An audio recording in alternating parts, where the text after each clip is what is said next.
নতুন বছরের শুরুতেই তেলুগু সিনেমার গানে নাচ নিয়ে বিতর্কের কেন্দ্রবিন্দুতে বলিউড অভিনেত্রী উর্বশী রাউটেলা।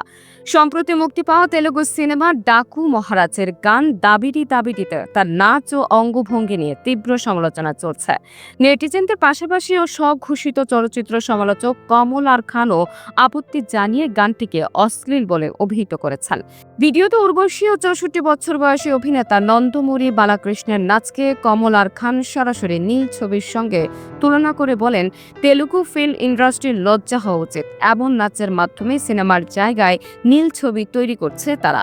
উর্বশীরও লজ্জা পাওয়া উচিত।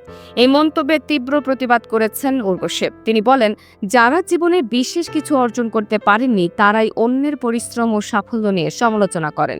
প্রকৃত শক্তি কাউকে নিচু দেখানোর মধ্যে নয়, বরং তার কৃতিত্বের প্রশংসা করার মধ্যেই।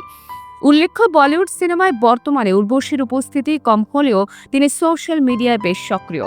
ডাকু মহারাজের গান প্রকাশের পর থেকেই এই ভিডিও নিয়ে আলোচনা সমালোচনা চলছে।